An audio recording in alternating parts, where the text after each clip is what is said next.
Thanks for listening to this podcast from Walks Around Britain. For more information, our terms of use, and to click through to see the show notes on our blog with photographs, videos and links to related sites, please visit walksaroundbritain.co.uk.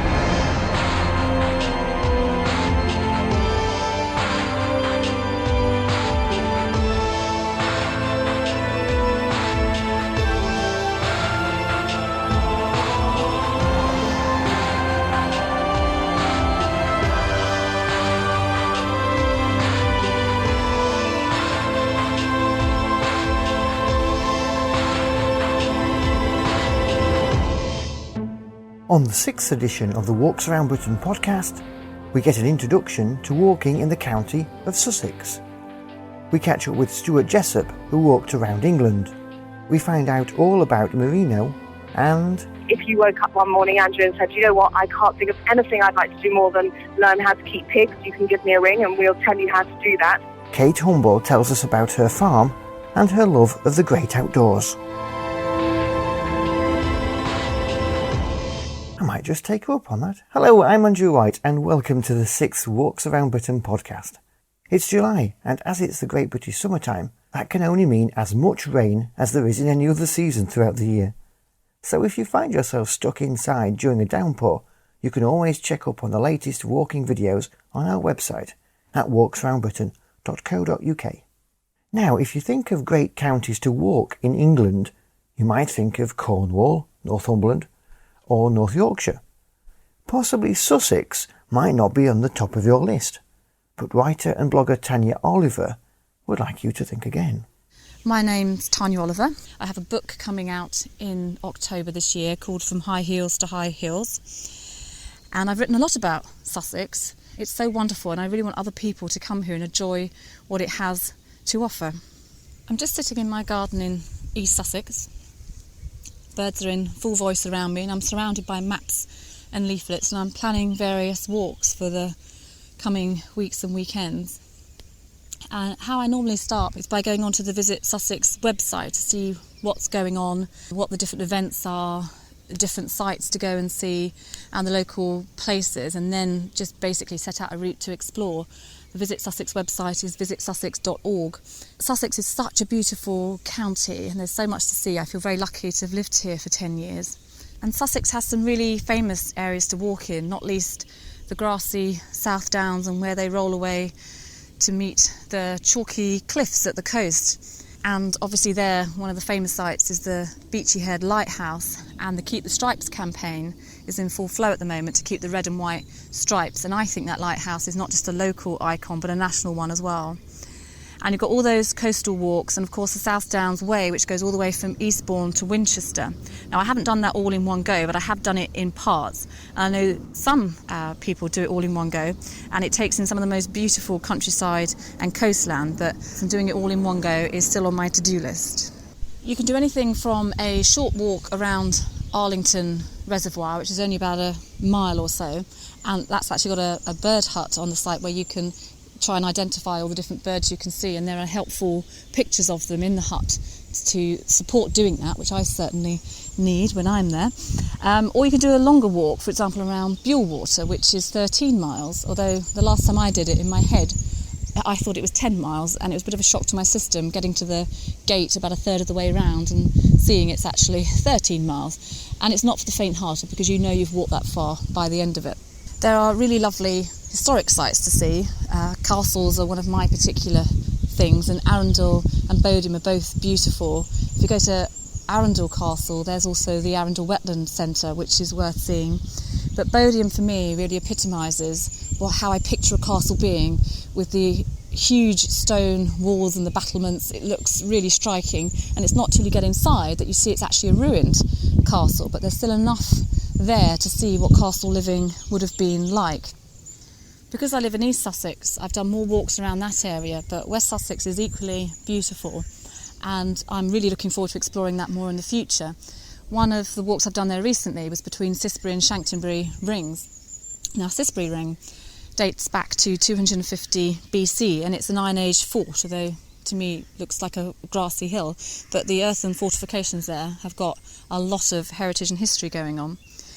And from the top, and you can walk around the whole of the grassy hill, and you can see out to Brighton, the coast, and then you can see all the way to Chanctonbury as well. And it's a 3-mile walk between the two, and it takes you through some lovely countryside, and you can see the South Downs, and you can see out to the coast. Chanctonbury Ring is actually surrounded by trees, but what I found most interesting about that area was actually the dew pond nearby. I think there are a few, but the one I found, which is a site of special scientific interest, is really near Chanctonbury Ring itself. And it was actually formed in the 1870s, created then basically to provide water for livestock and animals. And it was rebuilt in the 1970s and is now looked after by a local group. And it's just fascinating to see that type of history. But again, it gave me a real flavour for how beautiful West Sussex is, and there are lots of great sights to see there. One of my other favourite walks is the Seven Sisters from Burling Gap to Cuckmere Haven. Obviously you can do it the other way round, but I usually do it there and back. And I love seeing actually the Beltoot lighthouse, the old lighthouse there, which has actually been moved, I think twice, back from the cliff because of the erosion there. And actually when you're doing the Seven Sisters walk, you can take in the cliffs of Beachy Head as well and see right down to the red and white striped lighthouse, which was built to replace the Beltoot lighthouse. And that's just really fascinating walk. And on the information boards at Burling Gap, you can find out all about the history of smuggling in that area. And there's a whole history of that throughout the coastal area, not just in Sussex, but the surrounding counties. And that's really interesting to see. So as I sit here studying my maps and listening to the birds still, I guess what I'm really trying to get across is just the variety that Sussex has to offer, whether you're here for a half day because you're local, you're here for a whole day, a week or several weeks. There's so much you can see and do. And the South Downs National Park, part of which is in Sussex, was recently created, and it just goes to show that the heritage and beauty of this area is definitely worth protecting. So if you are planning a visit to Sussex, and I would really recommend it, I absolutely love it here, then do go onto the Visit Sussex website, which is an excellent starting place for anything, not just walking, but accommodation, events, things to see and do, historic sites, anything you can think of. And like I say, use that as a starting point to plan your time here. If you would like to know anything else about my walking, not just in Sussex but elsewhere, then please do go onto my website, which is hillwalker1.blogspot.com. Really do welcome you to Sussex, and I hope you have a lovely time. And Tanya will be taking a walk in Ashdown Forest in the August edition of the podcast.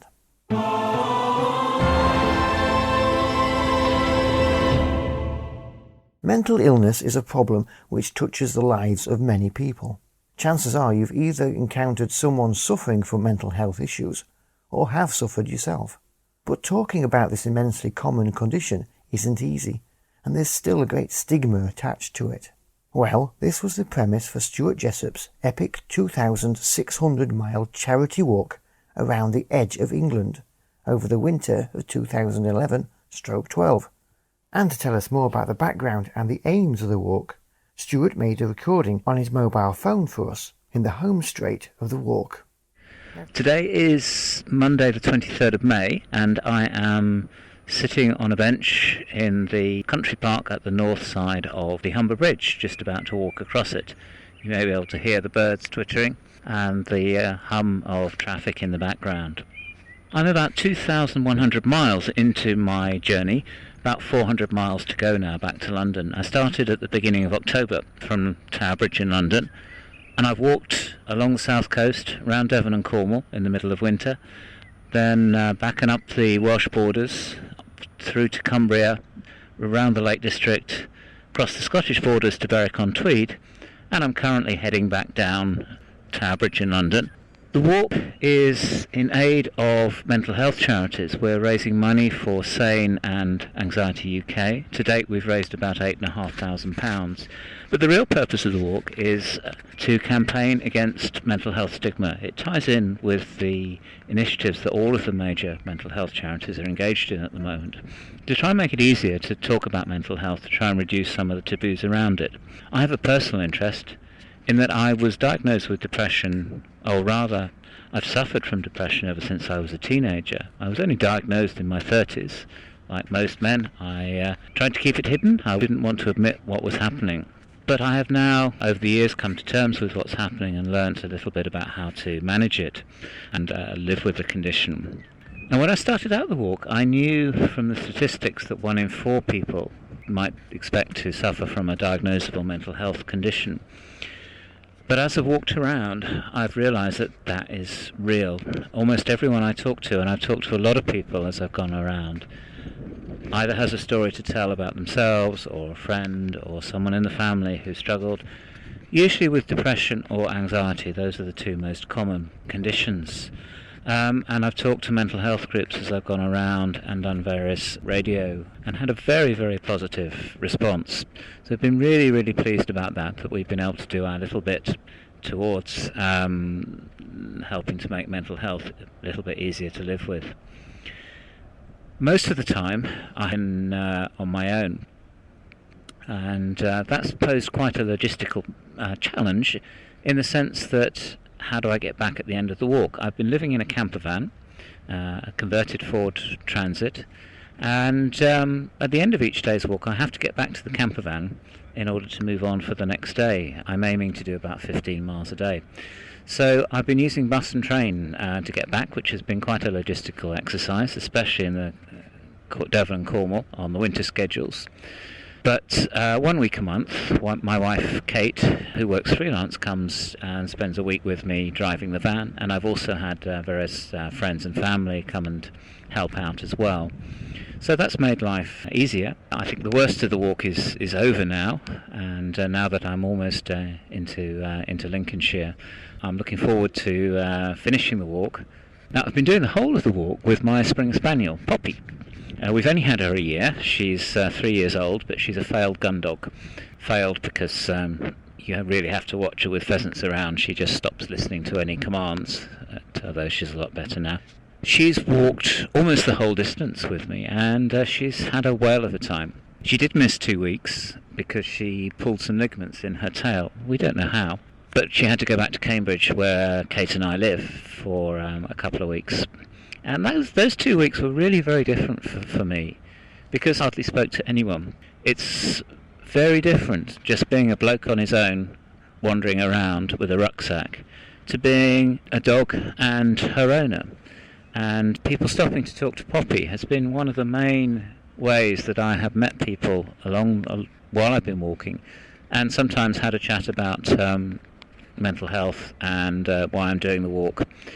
And so it's just been a companion for me, but also a great ambassador for the charitable purposes of the walk. And of course, pet owning and being outside in the open air and walking are 2 of the recommended ways of helping to ease the pain of suffering from a mental health problem. And indeed, I keep a mood diary, and my mood has been better for the duration of this walk than it has for some time. When Kate and I discussed the walk, because I've walked for a long, long time, it's been a way of dealing with my depression, and I've done a 200-mile charity walk in the past from the Peak District to the Lake District in aid of my late wife, Margaret, who died of breast cancer. And when Kate and I discussed it, I originally said, well, it's something I might like to do when I retire. But then we've both lost people close to us. Or Kate said, well, just go and do it. You can do it. Now I can pay the bills, and here I am having now in the spring a great time. I wouldn't say it's been great all the way through the winter. Nearly got blown off the cliffs in Devon and Cornwall, got struck down with the flu and spent nearly a week holed up in the camper van on a campsite while it was blowing a gale outside, but hopefully I'm through the worst of it now and heading back home again. Really what we're asking people to do is to just talk about mental health, either their own problems, or if you know of someone who is struggling, maybe try and lend a listening ear to them and help them along.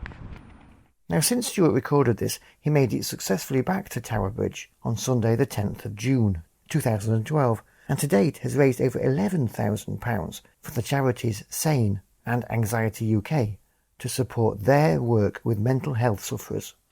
And if you want to find out more about Stuart's marathon walk, then there's a link to his website on the show notes for this episode of the podcast on our blog. And you can get to that by clicking through from our homepage at walksaroundbritain.co.uk.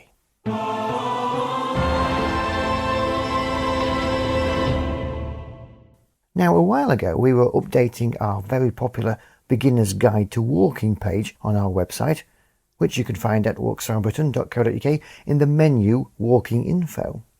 On the updated page, we mentioned about layering. That's the method of using several thin layers of clothing rather than one thick jumper, and that the base layer, that's the one nearest to your body, is best being a synthetic material. That prompted the good people at merino experts Chocolate Fish Merino in Leeds to get in touch to pick us up on that comment. And I'm pleased to say Amanda Douglas McCaig from Chocolate Fish joins me now. Hello, Amanda. Hello, Andrew. So we did you a little bit of a disservice when we said that synthetics were best for clothing. So can you set the record straight? Synthetics have their place. I wear synthetic pants. They're great. They dry quickly because they drip fast, but that's the whole thing. Synthetics, they don't wick, they don't absorb anything. They simply shed moisture, sweat, rain, anything down and let it go. But what they can't do is keep you warm once you're wet and cold. They keep you warm because the knit construction traps air, warm air, that's created by you doing the moving. Right. But if you cannot move for any reason, you become injured, the weather's closed down on you, and you are wet, as your body cools, so does the synthetic. Okay. And then if you get chilled, potential for hypothermia. Wool works totally differently. It basically will absorb up to 35% of its own weight in moisture before it even begins to feel damp. But it's absorbing that, but it's also letting it go. So it's basically evaporated into the atmosphere at a gentle pace.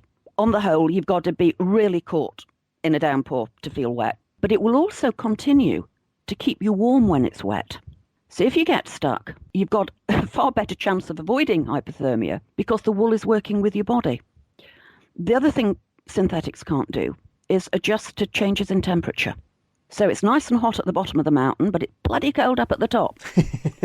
Wool will work with your body across a much wider range of temperatures. So it'll actually, yes, it's hot and sweaty, it's really hot, but wool, because of that evaporation process, will help you keep cool. Okay. I wear wool in 36-degree temperatures over in southwest France at my sister's place. I also wear it at the top of the mountain where it's drat at cold. It works. Yeah, you shove on another layer, but you're going to need it in a lot less time because the wool constantly works with your body.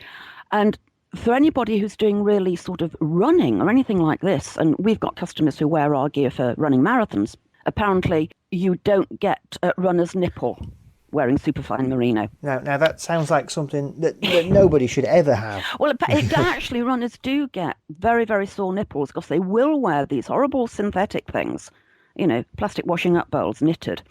And they're very abrasive. And, they often wear them quite loose. And that is constantly abrading and irritating. So it's really unpleasant anyway.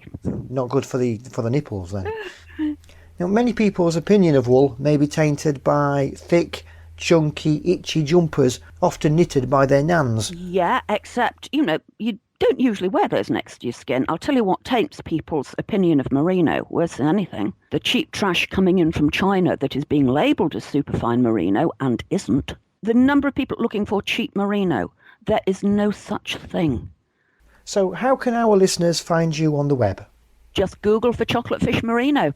Thanks so much, Amanda, for joining us. You're very welcome, Andrew.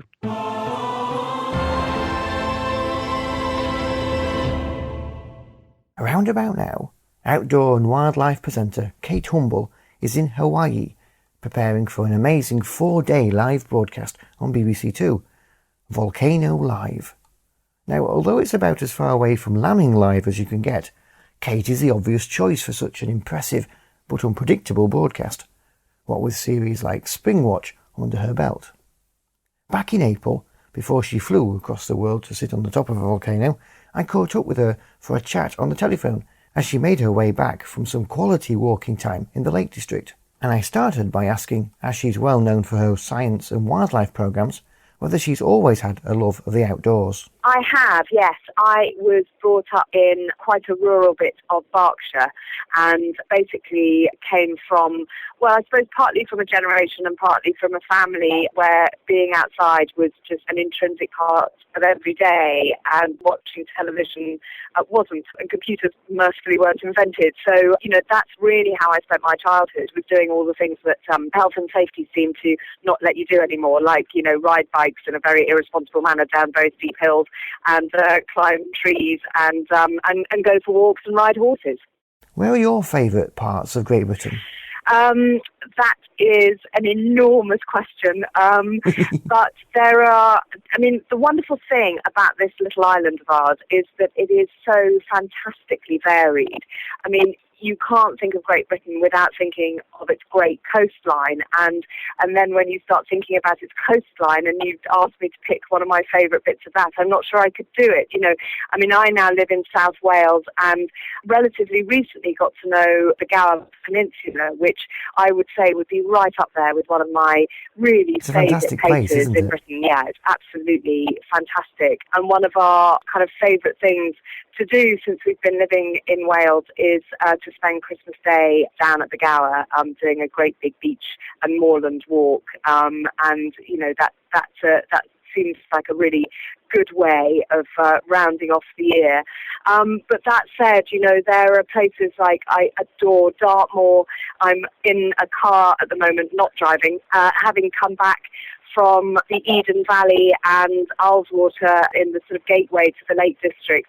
A bit of the Lake District that I didn't know, a bit of the Lake District that many people don't really go to. People tend to head for the better known areas, Windermere and Keswick. I can thoroughly recommend that. Really wild countryside. And we were standing yesterday on the top of Askham Fell, looking out over Ullswater and all the fells sort of falling away in the distance. And we tend to think of Britain as being, quite a small island, that you don't get the big country feeling, those big vistas that you might get in America, for example. And yet we were standing on the top of Askham Fell saying, we do live in a truly magnificent country. So there's another spot. Snowdonia, magnificent. But then if you want something gentler, but still appealing for it, you go to, the Chilterns, 40 minutes outside London, or half an hour outside London if the traffic's being kind to you. And you can walk through beautiful beech woods with red kites flying overhead. So, and then, you've got the Peak District, you've got the west coast of Scotland, you've got the east coast of Scotland. It's a country just so rich with wonderful landscapes to explore. It was a bit of an unfair question, wasn't it? It was beastly, yeah. So are your two dogs big walkers? They are very big walkers. They're with me now, actually rather flaked out because we did a lot of walking yesterday, but we've got Badger and Bella, both rescue mongrels. Badger, when we first got him, he'd been very, very badly treated and had been rescued from a flat in Newport in South Wales, where we think he was never actually let out. So we don't know how much walking he'd ever done until he came to live with us. Now he's become an expert style leaper. He can walk all day without stopping and then still wants to play frisbee when you get home. He adores walking, and it's a sort of a perfect dog to walk with. He rarely goes on a lead if we're nowhere near a road. He's very well behaved with animals because we've got farm animals at home. We've got sheep and what have you, so he knows to sit right by us if we're anywhere near any animals. But also I think because he's sort of naturally quite insecure because of his background, he always comes back to check that we're following him. That's good. So he'll run ahead and then he'll come back and go, are you coming? We're like, yeah, we're coming. We just haven't got four drive. Yes, exactly. And Bella, our other little terrier, not quite as energetic as Badger, and we did once. We quite often take the dogs in the camper van and we go over to Europe as well. and we were camping in Austria a couple of summers ago and went up into the mountains. It was such a beautiful day, and we planned to do a kind of couple of hours walk and ended up walking the entire day because it was so beautiful. And we climbed quite a big mountain, and we were coming down at the other side, and Bella decided that she'd had enough, and she just sat down, and I had to put her in my rucksack and carry her down the mountain with her sort of, her head and her front paws sticking out at the top, looking like kind of Lady Mark, There's something about going out walking with dogs, isn't there?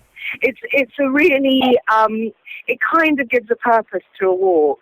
And, I mean, it does help, it is really important that your dogs are well behaved or are kept on leads. That is something that's hugely important. I think we've got to remember that, the countryside is a working environment as well as an environment that, people like to do pleasurable things in. And so as dog owners, I think it is really important that we treat the countryside responsibly. But as you say, there is nothing more joyful than going for a walk or indeed a run. I'm training for a cross-country run at the moment, so I go with the dogs, and that's really good fun, except that they're never tired, and I'm always knackered by the end of it. And one of the great aspects of walking is seeing the wildlife en route. But I'm hopeless at identifying birds, so as the president of the RSPB, you'd be the right person to come along. Well, I would hope I'd be a reasonable guide. Yes, I'm no expert, but there is something very wonderful about, as you say, walking and wildlife watching at the same time. And it's incredible. Often people will go for a walk and claim that they don't see anything. And it may be because they're talking on a mobile phone or chatting to their friends, and that's all fine too. But actually there's something really lovely about going for a solitary walk, turning your phone off, and then just having a look at what's around you. And it's a very exciting time. So it's a really lovely time to go out and to be honest, and this may not make me very popular with the RSPB membership, but I wouldn't worry too much about knowing what something is called. I would just worry about noticing it and thinking, how lovely, what a fantastic bird, or look what I saw today. And maybe then you'll be inspired to go home and look it up and you'll know what it's called the next time. That's a good idea. I'll do that the next time I'm out. So tell us about your farm. Our farm is in a very beautiful spot just outside the town of Monmouth in the Wye Valley. It's on a ridge above the River Wye, and it's a farm that belonged to the council. This used to be quite a common thing, that there were council-owned farms, and these small farms, often small farms, 100 acres or less, would be rented out to young farmers who perhaps didn't have access to a family farm for various reasons. But sadly, with the kind of economic pressures on every part of the country and every part of government, whether it's national or local, there's been sort of quite an incentive really for councils to sell off these farms. Yes. But often not as a whole, broken up into small fields, putting planning permission on the old buildings. And the problem with that is that we're losing a really valuable resource and a means for young people to stay in farming. So we approached the council when we found out that that's what they were going to do with this farm and said, is there a way that we can try and keep it a whole farm, keep it a working farm, keep it tenanted, but think of a clever way of it also becoming something that's valuable for the area and valuable for the local community. And so what we're doing with the farm, we now own it. It is still a working farm. We have tenant farmers, Tim and Sarah, living on the farm with their sheep and cattle, and we're lambing at the moment, which is very exciting.